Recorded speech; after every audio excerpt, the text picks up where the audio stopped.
दिलों में वही बसते हैं जिनका मन साफ हो, क्योंकि सुई में वही धागा प्रवेश कर सकता है जिस धागे में कोई गांठ ना हो।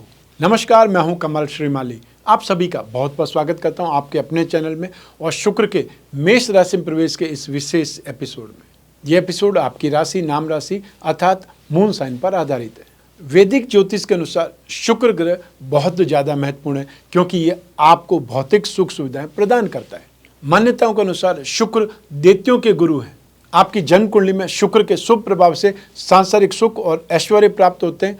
शुक्र के प्रभाव वाले लोग विशेष रूप से पेंटिंग्स, डांस, सिनेमा, थिएटर, कला, डिजाइनिंग, सॉफ्टवेयर या जो कल्पना से संबंधित होते हैं, श्रृंगार से संबंधित होते हैं, श्रृंगार प्रसाधन से संबंधित होते हैं, उन क्षेत्रों में ज़्यादा सफलता रखते हैं, ज़्यादा इन्वॉल्व रहते हैं।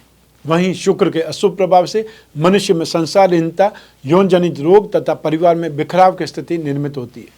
जन्म कुंडली में विशेष रूप से शुक्र की स्थिति आपके वैवाहिक जीवन की दशा तय करती है।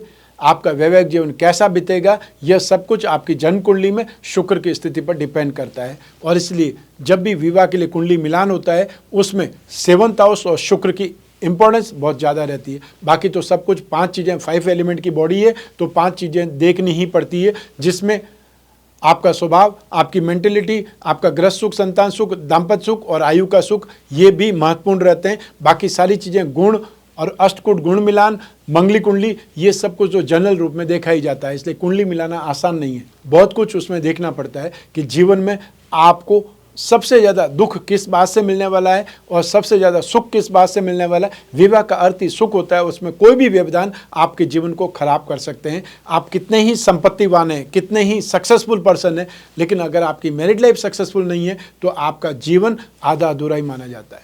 आइए अब बात करते हैं शुक्र के साथ में युति करने वाले ग्रहों के प्रभाव के बारे में, क्योंकि कुंडली में बनने वाले हर योग का, चाहे वो जन्म कुंडली हो या गोचर कुंडली हो, कोई न कोई प्रभाव हमारे जीवन पर जरूर पड़ता है, क्योंकि ग्रहों की चाल ही लोगों को बुरा करने की और या अच्छा करने की ओर प्रेरित करती है। शुक्र के मेष राशि में प्रवेश करने से राहु के साथ में युति हो जाएगी और शनि की दृष्टि लग जाएगी। इस युति और दृष्टि का क्या परिणाम मिलेगा, सबसे पहले यही जान लेना चाहिए। शुक्र को और राहु की युति की बात करें तो जब शुक्र राहु के प्रभाव में होता है तो हानि करता है। राहु के साथ में मिलकर के शुक्र प्रेम का पुजारी बन जाता है। व्यक्ति की कामेच्छा बढ़ जाती है, अनैतिक और समाज विरोधी गतिविधियों की ओर आकर्षित होने लगता है और ऐसे में बदनामी की संभावनाएं बहुत ज़्यादा बढ़ जाती है। और जो लोग कोई रिलेशनशिप में हैं, उनके लिए समय काल और ज़्यादा घातक हो जाता है। शुक्र पर शनि की दृष्टि, शुक्र और शनि दोनों ही आपस में परम मित्र है, उसके बावजूद भी शुक्र शनि का संबंध विशेष लाभ या अनुकूल नहीं माना जाता है, क्योंकि शुक्र सांसारिक और भौतिक सुखों का कारक है तो शनि भौतिक सुखों से दूर अध्यात्म की ओर ले जाने वाला ग्रह है। शुक्र के कारकत्व फल और शनि के कारकत्व फल बिल्कुल ही एक दूसरे से विपरीत है। शुक्र सफेद रंग का प्रतिनिधित्व या चमकीले रंगों का प्रतिनिधित्व करता है तो शनि काले रंग का रिप्रेजेंटेशन करते हैं, प्रतिनिधित्व करते हैं। जब शुक्र और शनि युति बनाते हैं, दृष्टि संबंध बनाते हैं, तब ये दोनों ही जातक को सांसारिक जीवन को अस्त व्यस्त कर देते हैं, क्योंकि शुक्र जहाँ जातक को भौतिक सुख सुविधाओं की ओर लेकर के जाएगा तो शनि कहीं न कहीं भौतिक सुखों का त्याग करवाने में अपना पूरा हस्तक्षेप करेगा। इस तरह व्यक्ति ना तो सांसारिक सुविधाओं को भोग सकता है और न ही भोग विलास से दूर अध्यात्म का, ऐसी स्थिति में बीच का बन करके रह जाता है। अब यही प्रेम, सौंदर्य, कला और भौतिक सुखों का कारक ग्रह शुक्र 23 मई 2022 की सायंकाल में 8:26 पर अश्विनी नक्षत्र के प्रथम चरण में आने से मेष राशि में प्रवेश कर जाएंगे और 18 जून 2022 की प्रातः 8:15 तक मेष राशि में गतिशील रहेंगे। अश्विनी नक्षत्र के स्वामी है केतु, मेष राशि के स्वामी है मंगल। शुक्र मेष राशि में प्रवेश करके अग्नि तत्व से संबंध जोड़ेंगे। आइए अब जानते हैं कि शुक्र के मेष राशि में गोचर का आपकी राशि पर क्या प्रभाव पड़ने वाला है, पॉजिटिव या नेगेटिव। आरंभ कर रहा हूँ मेष राशि से। मेष राशि के लिए राशि भाव में ही गोचरवश शुक्र का प्रवेश होगा। इस गोचर से सुख मिलेगा और फाइनेंशियली गेन भी होगा, धन की प्राप्ति और शत्रुओं से शांति मिलेगी। लेकिन आप स्वयं कुछ दुराचार भी कर सकते हैं या गलत दिशा में जाने लगेंगे। गलत ढंग, गलत आचार विचार आपको अट्रैक्ट कर सकते हैं। इस गोचर में विवाह और संतान के जन्म का अवसर आ सकता है और जो स्टूडेंट हैं उनको शिक्षा के क्षेत्र में सफलता भी प्राप्त हो सकती है। सभी प्रकार के मनोरंजन और भोग विलास जैसे सुख प्राप्त होंगे। जो व्यापारी है उनको व्यापार में वृद्धि मिलेगी। लिक्विड का काम करने वाले लोग, सुगंधित द्रव्यों का अतः जो भी लोग जो परफ्यूम, सेंट या कोई इससे संबंधित और भी कोई चीज हो सकती है उसका काम करने वाले, फैंसी गुड्स आदि का काम करने वाले लोग इनकम ज़्यादा पाएंगे, उनका प्रॉफिट का रेशियो बढ़ जाएगा। आइए अब बारी है वृषभ राशि की। आपकी राशि से 12th हाउस में एक्सपेंसेस भाव में गोचरवश शुक्र का प्रवेश होगा। इससे नए नए फ्रेंड्स बनेंगे। इनकम और एक्सपेंसेस दोनों ही ज़्यादा होने लगेंगे। एंटरटेनमेंट के साधन, सुख सुविधाएं के साधन बढ़ जाएंगे और सुगंधित पदार्थों की प्राप्ति होगी या शॉपिंग करेंगे। हालांकि धन और संपत्ति बढ़ेगी, परंतु मान सम्मान में कुछ कमी भी देखनी पड़ सकती है। इसलिए सोसाइटी में जहाँ पर भी जाएं बहुत संभल करके व्यवहार करें। हंसी मजाक में भी किसी का अपमान नहीं करें। अपने स्टेटस का, अपनी रेपुटेशन का बहुत ज़्यादा ख्याल करें, मेंटेन करें। आइए अब बात करें मिथुन राशि की। आपकी राशि से लाभ भाव में अर्थात 11th हाउस में गोचरवश शुक्र का प्रवेश होगा। ये बहुत शुभ होगा और इससे लाभ की मात्रा में वृद्धि हो जाएगी, यश बढ़ेगा, मान सम्मान में वृद्धि होगी, सभी कार्यों में इजीली सक्सेस मिलने लगेगी। हाई सोसाइटी में उठना बैठना होने लगेगा। खाने पीने की सामग्री में कोई कमी नहीं रहेगी। दाम्पत्य सुखों में वृद्धि होने लगेगी। यदि आप कोई रिलेशनशिप में तो पार्टनर से गहरी मित्रता के चलते अपने आप में प्रसन्नता अनुभव करेंगे और मित्रों का भी इस समय काल में, इस गोचर में भरपूर सहयोग प्राप्त होगा। आइए अब बात करें कर्क राशि की। आपकी राशि से अर्थात कर्क राशि से कर्म भाव में गोचरवश शुक्र का प्रवेश होगा। यह गोचर शुभ नहीं माना जाता है। इससे शरीर में पीड़ा और मानसिक चिंता बढ़ जाएगी। फाइनेंशियल लॉस की स्थिति आएगी। नौकरी या व्यवसाय जो भी आप करते हैं उसमें ऑब्स्टिकल्स बहुत ज़्यादा आएंगे। विरोधियों की संख्या बढ़ जाएगी और जो भी काम करेंगे उसमें बाधाएं, असफलता मिल सकती है। समाज से, परिवार से विरोध खड़ा हो जाता है। स्पेशली स्त्री वर्ग से, चाहे वो घर की स्थितियां हो या ऑफिस की महिलाएं हो, उनसे दुख और अपमान की प्राप्ति हो सकती है। ऐसे में अपने आप को बहुत सावधान या बहुत ज़्यादा आप केयरफुल रहें उनसे बातचीत में। और सरकारी परेशानियां भी आपको परेशान कर सकती है। आपको शुक्र ग्रह की शांति के उपाय जरूर करने चाहिए। आइए अब बात करें सिंह राशि की। आपकी राशि से भाग्य भाव में 9th हाउस में गोचरवश शुक्र का प्रवेश होगा। इससे कॉस्टली और लग्जरी सामान की या लग्जरी गुड्स की प्राप्ति हो सकती है। जम करके शॉपिंग होगी। शरीर स्वस्थ रहेगा, एनर्जी आपकी बढ़ जाएगी और अपने कामकाज में भी आशा से ज़्यादा आपको फायदा मिलने लगेगा। कोई स्थायी संपत्ति का लाभ भी प्राप्त हो सकता है। सरकारी सहायता मिलेगी। घर में मांगलिक या धार्मिक आपके कार्य होंगे। जीवन साथी द्वारा भी भाग्य में वृद्धि हो सकती है या कोई न कोई गिफ्ट मिल सकता है। फ्रेंड से, बड़े भाइयों से सहायता, लाभ और स्नेह सब कुछ मिलेगा। देश विदेश में लंबी यात्राएं हो सकती है। आइए अब बात करें कन्या राशि की। आपकी राशि से 8th हाउस में मारक भाव में गोचरवश शुक्र का प्रवेश होगा। इससे धन की प्राप्ति और सुखों में वृद्धि होने लगेगी। आपके कष्ट दूर होंगे। सुख सुविधाओं की सामग्री में भी वृद्धि होगी। तो परिवार वालों से पैसा और सुख दोनों ही मिलेंगे और जो स्टूडेंट्स हैं उनको भी शिक्षा में उन्नति होगी। आइए अब बात करें तुला राशि की। आपकी राशि से 7th हाउस में दाम्पत्य सुख भाव में गोचरवश शुक्र का प्रवेश होगा।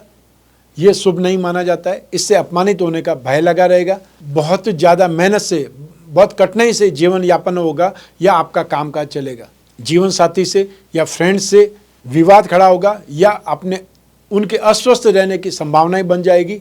अन्य जो फ्रेंड सर्किल है जिनसे आपका प्रेम संबंध चल रहा है या जो लोग आपका बहुत अच्छे गहरे दोस्त हैं, उनके कारण हानि या अपमान सहन करना पड़ सकता है। गुप्त रोगों से कष्ट हो सकता है। यात्राएं आपको बहुत ज़्यादा करनी पड़ेगी और ऐसे समय में आपको शुक्र की शांति के उपाय जरूर करने चाहिए। आइए अब बात करें वृश्चिक राशि की। आपकी राशि से रोग भाव में 6th हाउस में गोचरवश शुक्र का प्रवेश होगा। यह गोचर भी शुभ नहीं माना जाता है।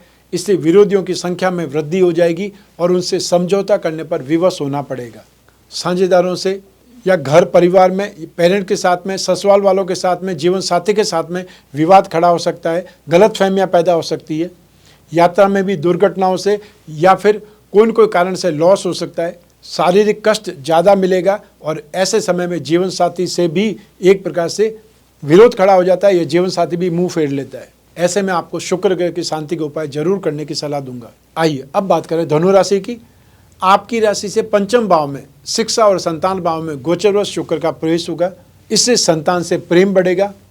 धन की, यश की, नेम फेम की, इन सब की प्राप्ति होगी और लाइफस्टाइल बहुत शानदार होने लग जाएगी। रहन सहन बहुत अच्छा होने लग जाएगा, स्टेटस इंप्रूव होने लगेगा, विरोधियों पर आसानी से आप कंट्रोल प्राप्त कर लेंगे और एंटरटेनमेंट में आपका इंटरेस्ट अधिक बढ़ जाएगा। जो लोग संतान के लिए लालायित हैं, संतान के जन्म का अवसर भी आ सकता है या आपको इन्फॉर्मेशन मिल सकती है कि आप संतान के पिता बनने वाले हैं या माता बनने वाले।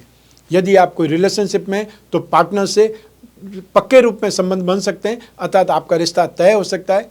जो स्टूडेंट्स हैं उनको एग्जाम में अच्छी सफलता मिलने के योग हैं। आइए अब बात करें मकर राशि की। आपकी राशि से सुख भाव में 4th हाउस में गोचरवश शुक्र का प्रवेश होगा। इससे अधिकांश आपकी कामनाएं पूर्ण होने लगेगी और आर्थिक राहत भी प्राप्त होगी। भोग विलास, ऐशो आराम के साधन, सामग्री, ये सब कुछ आपको प्राप्त होंगे। संबंधियों से भी आपको सहायता मिलेगी। जनता से संपर्क या जनता से आपका प्रेम बढ़ेगा और ऐसे में जो लोग राजनीति क्षेत्र में, उनके लिए समय और ज़्यादा बेटर है। मन और तन दोनों में विशेष ताकत की अनुभूति होगी। आइए अब बात करें कुंभ राशि की। आपकी राशि से पराक्रम भाव में 3rd हाउस में गोचरवश शुक्र का प्रवेश होगा। इससे मित्रों की संख्या में वृद्धि हो जाएगी और वहीं शत्रुओं की पराजय भी होगी। धन की प्राप्ति होगी और आपका कॉन्फिडेंस, आपकी डेयरिंग, ये सब कुछ बढ़ जाएगा। हेल्पर्स की, नौकर चाकर की सुख सुविधाएं मिलेगी। मान सम्मान में वृद्धि अब आपको मिलने लगेगी। एक प्रकार से भाग्य का उदय होगा। राज्य की ओर से या राज्य के अधिकारियों की ओर से सहयोग मिलेगा, परामर्श मिलेगा। भाई बहनों का सुख बढ़ेगा। धर्म में आस्था और इंटरेस्ट बढ़ेगा। आइए अब बात करें मीन राशि की। आपकी राशि से धन और संपत्ति भाव में गोचरवश शुक्र का प्रवेश होगा। इससे बार बार गेन मिलेगा। शरीर स्वस्थ और उत्तम दाम्पत्य सुख मिलेगा। शरीर के सौंदर्य में निखार आएगा। संतान प्राप्ति का भी यही समय है। जो लोग शॉपिंग के शौकीन हैं उनको विशेष रूप से शॉपिंग का समय मिलेगा या शॉपिंग का अवसर मिलेगा। सरकार की ओर से सम्मान प्राप्त होने के योग हैं। स्टूडेंट्स को अपनी एजुकेशन में एक्स्ट्रा ऑर्डिनरी सक्सेस या जो सब्जेक्ट वो चाहते हैं उसमें एडमिशन मिल सकता है। जो लोग म्यूज़िक के या कोई न कोई इंस्ट्रूमेंट बजाने के लोग, कोई हुनरमंद है या शौकीन भी है, उनको भी गाने बजाने में, संगीत के क्षेत्र में इंटरेस्ट बढ़ेगा और कोई न कोई क्रिएशन नेम फेम दिलाएगी। शत्रुओं से राहत मिलेगी। आइए अब बात करें शुक्र की शांति के उपायों के बारे में। हर व्यक्ति के मन में सांसारिक सुखों को पाने की इच्छा बहुत प्रबल रूप से होती है और वह बहुत अच्छा घर, बहुत बड़ा वाहन, लग्जरी वाहन, बहुत ज़्यादा अच्छे कपड़े, शानदार जीवन साथी और बहुत ज़्यादा भौतिक वस्तुओं की, भौतिक साधनों की कामना करता है। क्योंकि शुक्र को इन सभी वस्तुओं का, इन सभी सुख सुविधाओं का कारक माना गया है, इसलिए शुक्र की कृपा से इनकी प्राप्ति हो सकती है।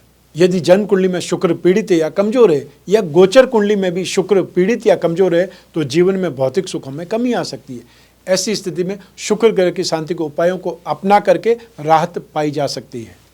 तो ऐसे में क्या करें? तो दुर्गा सप्तशती का पाठ कर सकते हैं और या फिर दुर्गा सप्तशती के आरंभ में एक देवी कवच आता है, उसका पाठ कर सकते हैं। श्री सूक्त का पाठ कर सकते हैं जिनको धन की कामना अधिक है। हर दिन शंख में जल भर करके लक्ष्मी जी पर अभिषेक करें और ये शंख यदि दक्षिणावर्त हो तो और ज़्यादा बेटर हो सकता है, क्योंकि शंख को लक्ष्मी का सहोदर कहा जाता है। हर शुक्रवार को सफ़ेद पुष्पों से और या फिर कमल के पुष्प मिल जाए तो लक्ष्मी जी की पूजा करनी चाहिए, लक्ष्मी जी को अर्पित करनी चाहिए। हर शुक्रवार को रात के खाने में, डिनर में आपको खीर बनाने का नियम बना लेना चाहिए। जो भी भाग्यशाली बनना चाहते हैं, जो भी अपने जीवन में भौतिक सुख साधनों से मालामाल बनना चाहते हैं, उन लोगों के लिए छोटा सा उपाय बहुत कारगर है। शुक्रवार को शाम के भोजन में खीर बना करके लक्ष्मी जी को भोग लगाना है और फिर वो खीर को सभी परिवारजनों में ग्रहण करना है, बांटना है। और किसी को आप दान भी कर सकते हैं, चाहे घर में काम वाली बाई हो या आपका ड्राइवर हो, गेटमैन हो, लिफ्टमैन हो, कोई भी पर्सन हो सकता है। मैं आपको कुछ मंत्र बता रहा हूँ, उनमें से जो भी मंत्र आपको इजी लगे उनका जाप कर सकते हैं। जैसे शुक्र का एकाक्षरी बीज मंत्र है ओम शुम शुक्राय नमः, यह शुक्र का बीज मंत्र है ओम द्राम द्रीम द्रोम सह शुक्राय नमः। जो कवच धारण कर सकते हैं उनको अष्टलक्ष्मी कवच धारण करना चाहिए या 10 महाविद्या कवच धारण करना चाहिए। जो सामर्थ्यवान है दोनों को एक साथ में कवच बना करके पहन सकते हैं। हर शुक्रवार की सायंकाल में आपको चांदी, स्फटिक, चावल, दूध, दही, घी, सफ़ेद चमकीला कपड़ा, सफ़ेद चंदन, इत्र, सफ़ेद ज्वार, चीनी, बतासे, मिश्री, श्रृंगार सामग्री या सफ़ेद मीठी वस्तुओं का दान करना चाहिए। इसमें से कोई भी वस्तु आप दान कर सकते हैं, जो आपकी सामर्थ्य है, जो आपकी पॉकेट अलाउ करती है, उतना ही दान देना पर्याप्त माना जाता है। यदि यही शुक्र का दान भरणी नक्षत्र, या पूर्वा फाल्गुनी नक्षत्र या पूर्वाषाढ़ा नक्षत्र जो शुक्र के नक्षत्र हैं उनमें किए जाए तो और ज़्यादा बेटर रहता है। शुक्रवार के दिन आपके पास जो बुक्स है, पुरानी किताबें पढ़ी या पुराने जूते किसी भी ज़रूरतमंद को दान करने से सोया हुआ भाग्य जगाया जा सकता है। शुक्रवार के दिन पुराने फर्नीचर और बर्तन किसी ज़रूरतमंद को देने से आपके घर में कोई भी सामान की कभी कोई कमी नहीं रहेगी, लक्ष्मी जी की विशेष कृपा आप पर बनी रहेगी। ये छोटा सा उपाय जिससे आपके पास में पुराना सामान निकल जाएगा और किसी की ज़रूरत पूरी हो जाएगी। शुक्र का ये गोचर फल मैंने आपकी जन्म कुंडली में से एक ग्रह चंद्रमा को आधार बना करके बतलाया है। आप चाहें तो अपनी जन्म कुंडली के माध्यम से इस राशिफल को जान सकते हैं, और जब समस्याएं ज़्यादा हो, समस्याएं गंभीर हो, बार बार नुकसान हो रहा हो, भविष्य में झांकना हो, कोई बहुत बड़ा डिसीजन लेना हो जिसमें दुविधा चल रही हो, तब फिर जन्म कुंडली का विश्लेषण जरूरी हो जाता है। क्योंकि जन्म कुंडली आपकी अपनी है, उसमें कौन सा ग्रह कितनी डिग्री का है, कौन सी राशि के साथ में कौन से योग बन रहे हैं, कौन से राजयोग बन रहे हैं, कौन सी दशा चल रही है, कौन से अंतर्दशा चल रही है, प्रतंत्र दशा चल रही है, इन सभी का इम्पैक्ट आपके भविष्य पर पड़ता है। तो ऐसी स्थिति में जो राशिफल है जनरल है, एक राशि के करोड़ों लोग हो सकते हैं, सब पर सेम बात घटित हो जाए ऐसा संभव है नहीं।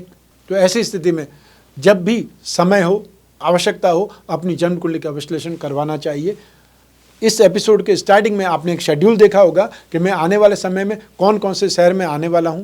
यदि आप अपनी जन्म कुंडली का विश्लेषण चाहते हैं फेस टू फेस और उन शहरों के आसपास रहते हैं तो अपॉइंटमेंट फिक्स कर सकते हैं। स्क्रीन पर जो नंबर दिए हुए हैं उस पर संपर्क करें, लेकिन समय का ध्यान रखें। इंडियन स्टैंडर्ड टाइम में, ऑफिस टाइम जो होता है 10 से 6 बजे के बीच में, उस समय संपर्क करें तो फ़ोन उठाने वाला स्टाफ भी मिलेगा और आपको आंसर भी दिया जा सकेगा। और जो लोग घर बैठे ही जन्म कुंडली का विश्लेषण करवाना चाहते हैं वो भी टेलीफोनिक कंसल्टेंसी के थ्रू अपॉइंटमेंट फिक्स कर सकते हैं। और अपॉइंटमेंट फिक्स करने के लिए भी स्क्रीन पर जो नंबर दिए हुए हैं उन्हीं पर संपर्क स्थापित करना है। और फिर आप और मैं आपकी जन्म कुंडली पर, आपकी समस्याओं पर, आपके प्रश्नों पर, आपकी जिज्ञासा पर बात करेंगे, विश्लेषण करेंगे, डिस्कस करेंगे और ढूंढ करके निकालेंगे आसान उपाय, विशेष उपाय। मैं कामना करता हूं कि आप स्वस्थ रहें, प्रसन्न रहें और सुरक्षित रहें।